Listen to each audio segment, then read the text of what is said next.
Hello friends, आप सभी का हमारे YouTube channel SSC coaching centre में स्वागत है। आज के वीडियो में हम सीखेंगे एलसीएम और एचसीएफ। ठीक है, एलसीएम और एचसीएफ बहुत महत्वपूर्ण चैप्टर है। तो यहाँ पे पहला क्वेश्चन लिया गया है कि 4 की पावर 5, 4 की पावर 8, 4 की पावर 12, 4 की पावर 7 का एलसीएम क्या है। देखिए, सभी जगह 4 कॉमन है, सभी जगह 4 कॉमन है, तो 4 तो आएगा ही आएगा, इतना तो कंफर्म हो गया, आएगा ही आएगा, इसे तो कोई नहीं रोक पाएगा। एलसीएम पूछ रहा है, एलसीएम तो देख लीजिए सबसे अधिक पावर किस 4 के ऊपर है। इस 4 के ऊपर सबसे अधिक पावर है 12। बस खत्म प्रश्न। ये क्या हो गया, ये आपका एलसीएम हो गया। ठीक है, यही आपका आंसर है भाइयों। एलसीएम पूछ रहा है, 4 तो कॉमन है, 4 तो आएगा ही आएगा, लेकिन सबसे अधिक पावर जिसके ऊपर होगी वही हमारा एलसीएम हो जाएगा, यानी कि 4 की पावर 12 हमारा एलसीएम हो गया। पहला ऑप्शन बिल्कुल सही जवाब। चलिए अब देखेंगे अगला प्रश्न। अगला प्रश्न है 5 की पावर -11, 5 की पावर -9, 5 की पावर -16, 5 की पावर -10 का एलसीएम क्या है। देखिए, सभी में 5 5 कॉमन है, तो 5 तो आएगा ही आएगा। ये तो आप अपने दिमाग में सेट कर चुके होंगे कि 5 जब सभी जगह कॉमन है तो 5 तो आएगा ही आएगा। लेकिन इस बार पावर प्लस में नहीं है, माइनस में है। इससे पहले वाला जो प्रश्न था सबसे बड़ी पावर ली थी, क्योंकि प्लस में पावर थी, यहां पे माइनस में है, तो सबसे छोटी पावर देख लो कहां पे है, -9। अगर प्लस में जब पावर रहेगी तो सबसे बड़ी पावर रख लेंगे, और माइनस में जब रहेगी तो सबसे छोटी रख लेंगे।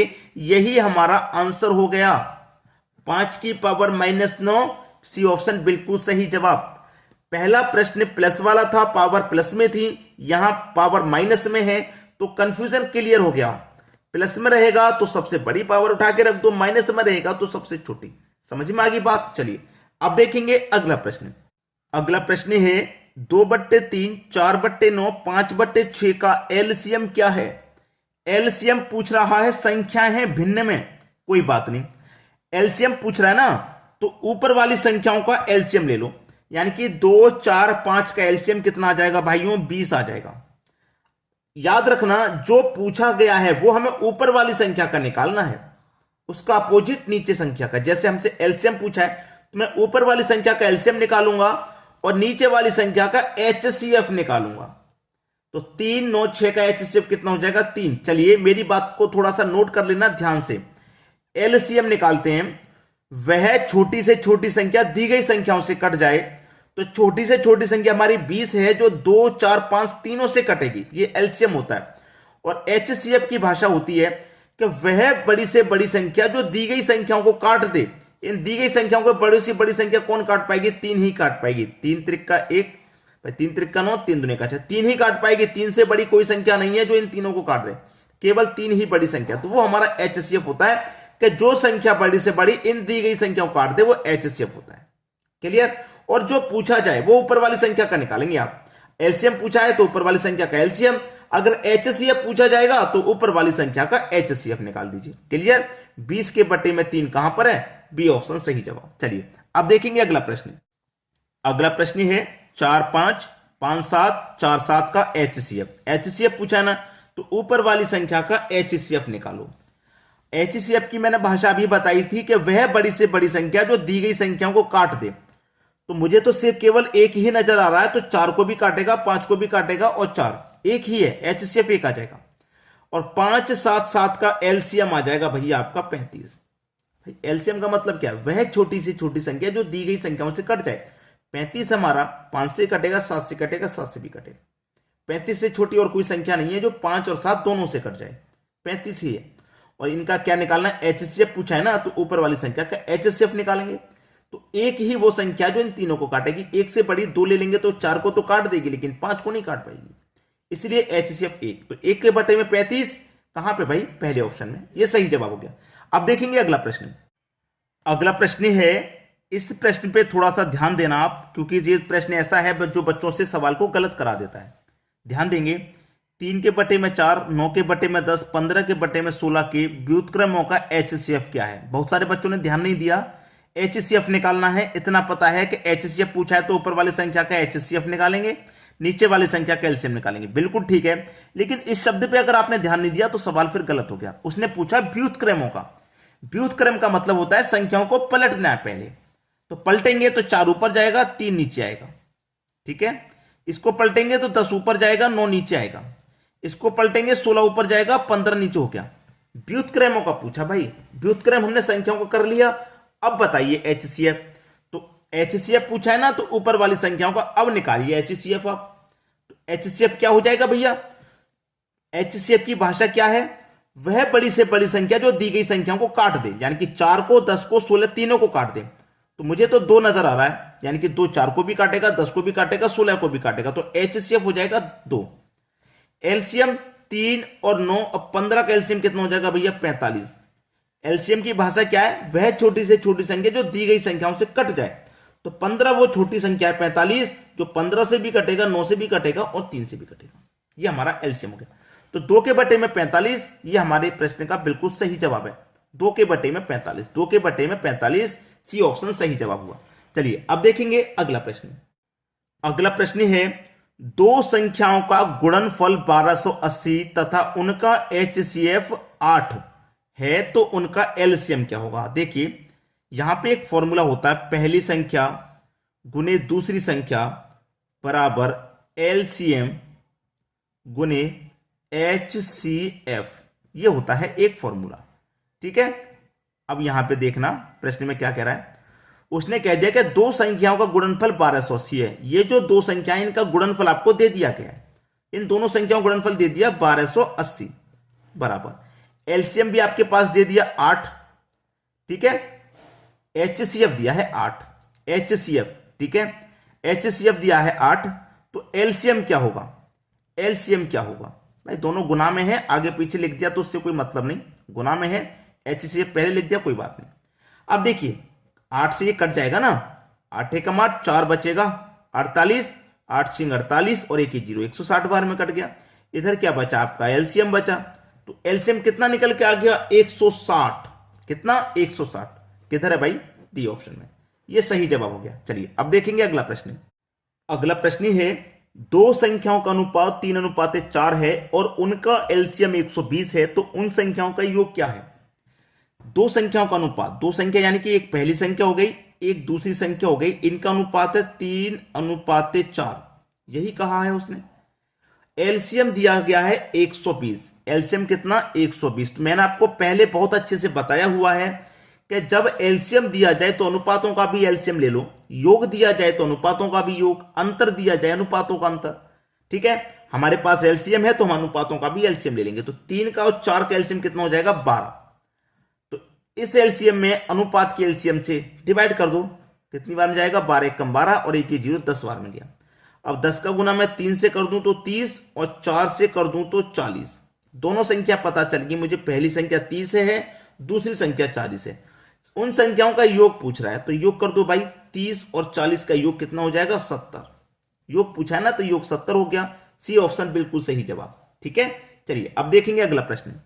अगला प्रश्न है, तीन संख्याएं 12, 9, 4 के अनुपात में है। तीन संख्याएं, पहली संख्या, दूसरी संख्या और तीसरी संख्या 12, 9 और 4 के अनुपात में ये हैं। ठीक है, उनका एचसीएफ 5 है। एचसीएफ कितना भाई? 5। बेहतरीन प्रश्न। एचसीएफ 5 है तो उनका एलसीएम ज्ञात कीजिए। एलसीएम ज्ञात कीजिए। जब एचसीएफ 5 है तो एलसीएम ज्ञात कीजिए। अब मैं यहां पे आपको एक चीज बता दूं, एचसीएफ 5 है। मैंने आपको एक चीज बताई है बहुत अच्छे से कि जब एचसीएफ दिया जाए तो अनुपातों का भी एचसीएफ ले लो, एलसीएम दिया जाए तो अनुपातों का एलसीएम, योग दिया जाता है तो अनुपातों का योग ले लेते हैं। अच्छे से बताया हुआ है। अब यहां पे एचसीएफ है तो मैं अनुपातों का भी एचसीएफ ले लूं।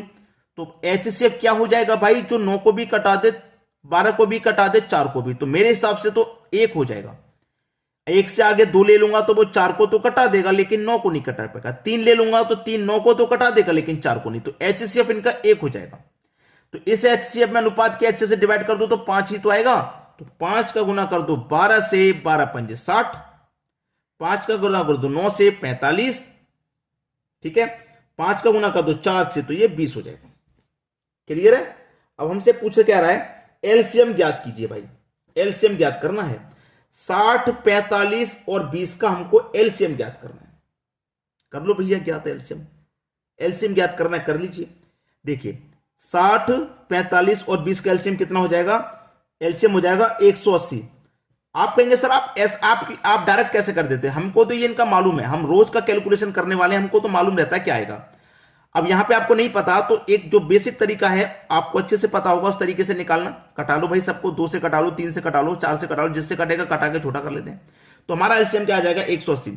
60 से कटा दो 180 3 बार में गया, 45 से कटा दो तो 4 बार में गया, और 20 से कटा दो तो 9 बार में गया। यानी कि एलसीएम जो 180 है वो इन तीनों से कट रहा है कि नहीं कट रहा? तो 180 हमारा सही जवाब हो गया। यानी कि 180 कहां भाई? पहले ही ऑप्शन में, ये सही जवाब हुआ आपका। चलिए अब देखेंगे अगला प्रश्न। अगला प्रश्न है वह लघुत्तम संख्या, लघुत्तम का मतलब एलसीएम संख्या, जिसको 6, 9, 12, 15, 18 से विभाजित करने पर शेषफल 2 रहता है। किस किस से? 6, 9, 12, 15 और 18 से विभाजित करने पर शेषफल 2 रहता है। इनका हमें क्या कर देना है? एलसीएम निकाल लेना है। 6, 9, 12, 15, 18 का हमें एलसीएम निकाल लेना है। तो इनका एलसीएम दोस्तों देखिए क्या हो जाएगा, जो बेसिक तरीका मैं उसी से निकाल के आपको बता देता हूं। जो बेसिक तरीका है, सबसे पहले देखिए 2 से कटाते हैं तो 3 बार में जाएगा, 9 नहीं कटेगा, 6 बार में जाएगा, 15 नहीं कटेगा, ये 9 बार में कटेगा। ठीक है, 2 से कोई संख्या और है जो कट रही है? 3 नहीं कटेगा, 9 नहीं कटेगा, ये कट जाएगा 3 बार में। 15 भी नहीं कटेगा, 2 से 9 भी नहीं कटेगा। अब 3 से कटाएंगे, 2 से नहीं कट रहा तो 3 से गया ये, 3 त्रिक 9, 3 एकम 3 गया, 3 पंजे 15, 3 त्रिक 9। फिर से 3 से कटा लीजिए, 3 एकम 3, 5 नहीं कटेगा, 3 एकम 3 गया। अब 5 से कट जाएगा आपका ये 5। ठीक है, सभी को मालूम है ये मेथड। चलिए अब गुना कर लो, 5 त्रिक का 15, 15 त्रिक 45, 45 दूने का 90 और 90 दूने का 180। तो आपका जो एलसीएम आ गया वो कितना आ गया? 180 आ गया। यानी कि 180 वो संख्या है जो 6 से भी कटेगी, 9 से भी कटेगी, 12 से भी, 15 से भी, 18 से, सबसे कट जाएगी। लेकिन उसमें क्या है, कटने के बाद में शेषफल 2 रहना चाहिए। तो शेषफल 2 कब रहेगा? इसमें हम 2 जोड़ देंगे, तो 180 में 2 जोड़ देंगे तो संख्या हो जाएगी हमारी 182। यानी कि इस 182 में जब भी हम डिवाइड देंगे 6 का, 9 का, 12 का, 15 का, 18 का, तो हर बार 2 ही शेष बचेगा, क्योंकि 180 कटेगा ना, 2 शेष बचेगा हर बार। तो यानी कि 182 हमारी सही संख्या हो जाएगी, बी ऑप्शन। क्लियर हुआ सभी को? चलिए अब देखेंगे अगला प्रश्न। अगला प्रश्न है वह सबसे छोटी संख्या जिसे 16, 18 तथा 21 से भाग देने पर शेषफल 3, 5, 8 रहता है। ठीक है, वह छोटी से छोटी संख्या बतानी है। मैं तो भाई इस प्रश्नों को आपको होमवर्क के लिए देना चाह रहा हूं। ठीक है, चलिए होमवर्क के लिए ही दे देता हूं। और जिन बच्चों ने नहीं पता कि भाई क्या आएगा, कैसे कैलकुलेशन करें, मैं थोड़ा सा आपको हिंट जरूर दे देता हूं। ठीक है, देखिए हिंट का मतलब है कि इसका जो सही आंसर है वो है 995, डी ऑप्शन। और हिंट क्या है, संख्या कौन कौन सी हमारे पास? 16, 18 और 21 से भाग देंगे तो शेष इतना बचता है। यानी कि यहां 3 शेष बचेगा, यहां 3 शेष बचेगा, यहां पे 5 और यहां पे 8। ठीक है, इतना ही है। और 16 का 3 का अंतर 13, 18 5 का अंतर भी 13, 21 8 का अंतर भी 13 हो गया। अंतर क्या है? यहां पे समान है। अब तो बना ही लेंगे। अंतर जब समान है तो अब क्या नहीं बना पाएंगे? क्या अब भी नहीं बना पाएंगे? आसानी से बना लेंगे भाई। अब तो आसानी से बन जाएगा। क्यों बन जाएगा? कि अंतर हमारा समान आ गया। तो 16, 18 और 21 का एलसीएम ले लो। 16, 18 और 21 कितना आ जाएगा? 1008 आ जाएगा। और जो अंतर है 13, उसको आप माइनस कर दीजिए। 1008 में से 13 माइनस कर देंगे तो 995 हो गया। होमवर्क के लिए तो बचा ही नहीं, मैंने ही करा दिया। मुझे लग रहा था आप नहीं कर पाएंगे शायद, इसीलिए मैंने इसको करा दिया। बात समझ में आ गई? तो आज की वीडियो में इतना ही। कमेंट करके बताइएगा आपको वीडियो कैसा लगा। ठीक है दोस्तों, धन्यवाद।